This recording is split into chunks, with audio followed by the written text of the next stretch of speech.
3000 টাকা করে দেয়। আমাদের সরকার এলি 3000 টাকা করে দেওয়া হবে।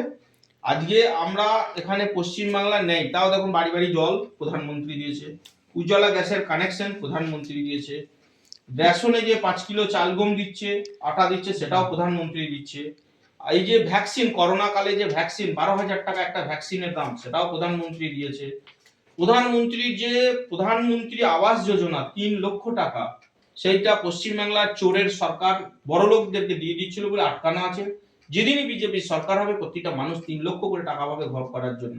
আজকে দিদিমণি যে টাকা 1,20,000 টাকা রেখে যাও, বউ বাচ্চা রেখে যাও, একটা হিন্দু বাড়ির বউ যদি রেখে দিয়ে তার পুরুষ চলে যায়, মুসলমানরা সেই মহিলার উপর কত অত্যাচার করে।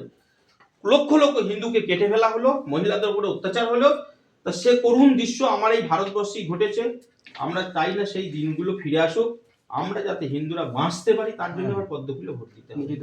নিজের ভোট নিজেকে দিতে হবে, তার সঙ্গে যেখানে যে যা আছে ভোটটা বিজেপিকে দেওয়াতে হবে, না হলে কিন্তু আমরা কেউ দিল না। তাছাড়া আপনারা তো এটা খুব ভালো মতোই জানো, আমি আর এই আমার ভাগনা সঞ্জীব, আমরা 14 বছর এই গ্রামকে রক্ষা করার জন্য আন্দোলন করেছি, সেটা জানেন, গোটা এলাকার মানুষ জানেন। আমরা 14 বছর কোর্ট আর বাড়ি, আমরা দুজন, আমাদের সঙ্গে আরও 4-5 জন ছিল, এগুলো তো আমরা গ্রামটা রক্ষা করার জন্যই করেছি, তাই না? আজকে হিন্দুদের অস্তিত্বটা বজায় আছে। আমরা লড়াই যদি না করতাম, এখানে মসজিদ হয়ে যেত, পুটসুরিতে মসজিদ তৈরি হয়ে যেত।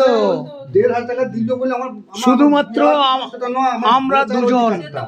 আমরা দুজন সেই রুখে দাঁড়িয়েছিলাম। SDO DN থেকে মিনিস্টার পর্যন্ত ছুটে এসেছিল পুটসুরিতে। আর পুটসুরি গ্রামের মহিলাদের সেই শঙ্করধ্বনি, গগনচুম্বী আওয়াজ সারা এলাকায় পৌঁছে গেছে। সেই জন্য পুটসুরির নামই হয়ে গেছে বীর পুটসুরি। এটা আপনার গর্ব হচ্ছে না? আপনি বীর পুটসুরি গ্রামের মহিলা, আপনার তো গর্ব করার মতো সেই গ্রামের মানুষ।